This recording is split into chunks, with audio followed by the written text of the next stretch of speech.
Thanks for coming in. Well, thank you for the invite, sir. I have to admit, I'm still getting used to the new look.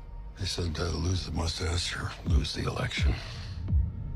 You and I haven't always agreed in the past, but I want to make another run at making Captain America an official military position.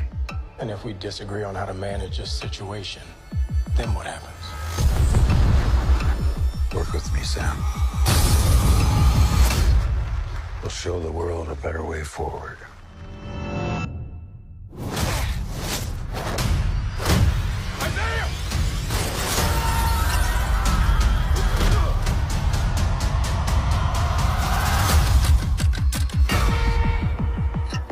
Sir, your inner circle has been compromised. Either you can't see that, or you don't want to. What if it's a trap? Global power is shifting. You're just a pawn.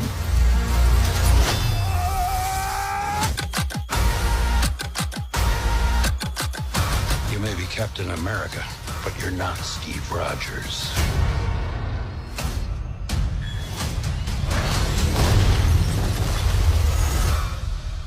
You're right. I'm not.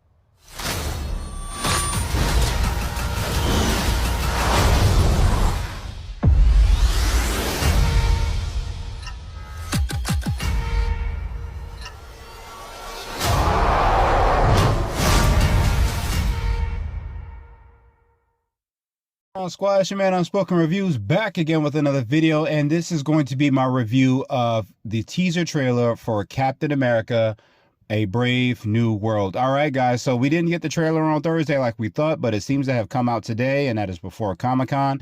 And you know what? I am perfectly fine with it. I pretty much love the trailer. It doesn't give us anything new outside of a few visuals. There are a few teasers here that we have already heard of, like certain types of conversation pieces from characters, dialogue between characters, scenes that happen in the movie. And we were told about leading up to this trailer in the past few weeks that have come and gone.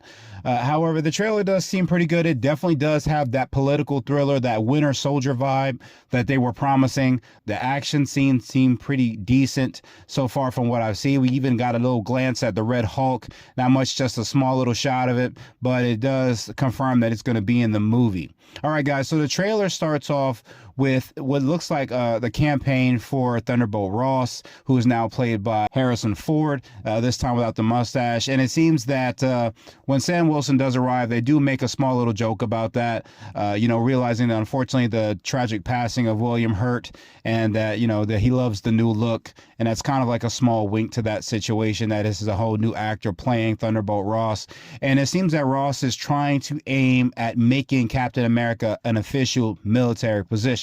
And of course, Sam is not really jumping forward with this. He's not jumping at the idea, which completely makes sense after the events of, Captain America Civil War with the Sokovia Accords, and he says that what happens when we can't agree on how to manage a situation. And I like that Sam is showing that in his character. He's not missing out on the things that happened in both Winter Soldier and Civil War, and how the Avengers were treated when the Sokovia Accords were put into place. So as we get to the campaign scene, it seems like it's a pretty nice moment. We see Torres is also there along with Sam Wilson and also Isaiah Bradley. And as the campaign is going on, it seems that Isaiah Bradley seems to start attacking everyone and tries to assassinate Thunderbolt Ross. He seems to escape before at the last minute, and it seems that the character seems to be overwritten by some type of code. I think I saw in the sneak peek information that the character is overwritten by some kind of music or something of that nature, and it kind of makes you wonder if this is something that is going on the same way it happened with Bucky, where he responded to certain words and phrases. Is it music that sets off Isaiah Bradley? Is that something that was always put on his character, or is it something that just recently happened leading up to this movie?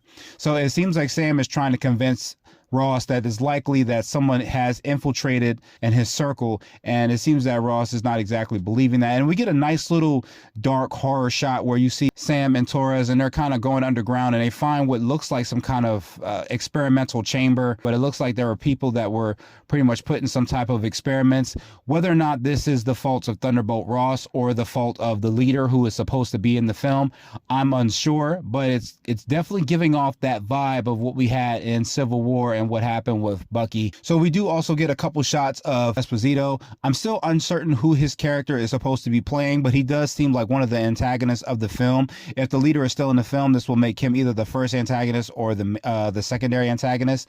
Either way, he seems like the type of character that makes sense that Sam would go up against. He seems very tactical. He doesn't seem to have any powers or anything like that, but he does seem very tactical with weaponry, and the way he comes off is very menacing, the way he talks. You know, Esposito has always had that very chilling, monotone voice that just makes, you know, every single thing he's done, he's always seemed off really creepy and scary. So he kind of comes off like that towards Sam, kind of calling him a pawn, not him, trying to tease him into not realizing that the government is using him in a sense, and that he's missing out on the way things are going to change. It's also a pretty nice fight scenes. We see Sam, it seems like they might be more in the beginning of the film. He kind of has the white suit on, but we do get that double kick and that spin that he kind of did in Civil War. So I'm kind of excited to see him kind of do this with the shields and see if it's any different, how his fight scenes will change on the ground. I know we got to see a little bit of that during Falcon and Winter Soldier. I hope this kind of bumps up that impression. It kind of makes it a little bit more enjoyable. So it does seem like there is kind of like a battle on this cherry blossom field, and it seems like we get a shot of, it's a really quick shot, but there's a shot of both Sam and Taurus kind of flying together.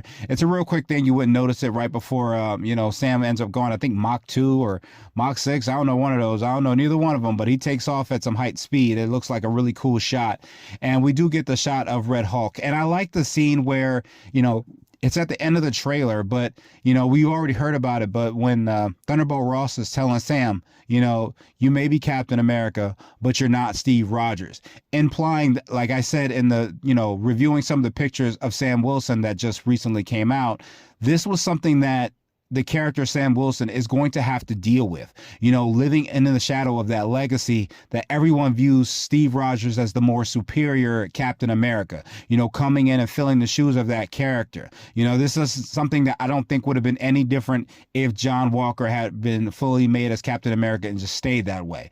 You know, this is now something that Sam is going to have to deal with, and this is not skipped in the movie, and this is something that I really, really wanted to see. Other than that, man, I really enjoyed the trailer. I definitely enjoyed the Winter Soldier vibes that this is giving off. I'm hoping that it maintains that. I know that they just had a bunch of I'm hoping that the film really does deliver. It really does have a chance at being another thing that the MCU could use to really bring itself back. I really do love these kind of movies where it's kind of brought down to that level. It's not the big galactical spectacles. It's just things that are happening on the ground.